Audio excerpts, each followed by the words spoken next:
भुखमरी से जूझता परिवार, सरकारी योजनाओं का नहीं मिला कोई लाभ, मासूम बच्चे भूख से हुए निढाल, तड़पते परिवार का आखिर कौन होगा मददगार। सरकारी योजनाएं जरूरतमंदों को फायदा पहुंचाने के लिए बनाई जाती हैं,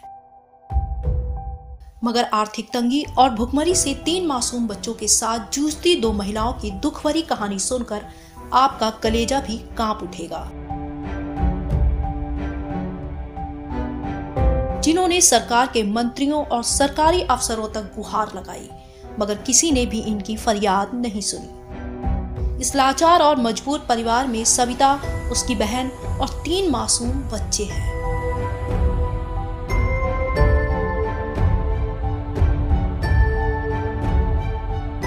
ये परिवार बरेली के थाना सुभाष नगर के वीर भट्टी मोहल्ले के एक मकान के छोटे से कमरे में रह रहा है। इस मकान का एक कमरा इनकी मजबूरी देखते हुए मोहल्ले के एक व्यक्ति ने रहने के लिए दिया है। सविता के पिता भारतीय पशु चिकित्सा अनुसंधान संस्थान बरेली में ड्राइवर के पद पर तैनात थे और रिटायर हो चुके थे। 2017 में सविता के पिता अचानक कहीं लापता हो गए और कभी वापस लौटकर नहीं आए। बहुत तलाश की गई लेकिन कोई फायदा नहीं और पिता के लापता होने के बाद विभाग से मिलने वाली पेंशन भी बंद हो गई। सविता किसी तरह मेहनत मजदूरी करके अपनी बहन और उसके बच्चों को पालती रही, लेकिन एक वक्त ऐसा आया कि सविता भी बीमार हो गई और बस उसके बाद सब भुखमरी की कगार पर आ गए।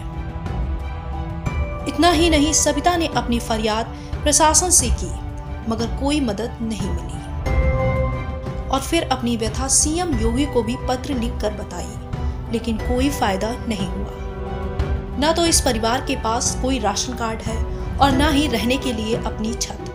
कभी सविता के परिवार को किसी पड़ोसी ने कुछ खाने को दे दिया तो ठीक है, नहीं तो ये परिवार भूखा ही सो जाता है।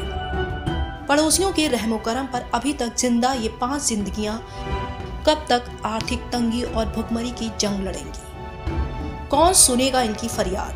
पेट की आग से तड़प रहे इस लाचार परिवार का आखिर कौन बनेगा मसीहा? बरेली से एनडीटीवी भारत के लिए सोनू अंसारी की रिपोर्ट। देश दुनिया की ताजा तरीन खबरों से रूबरू होने के लिए सब्सक्राइब कीजिए आपका अपना चैनल एनडीटीवी भारत।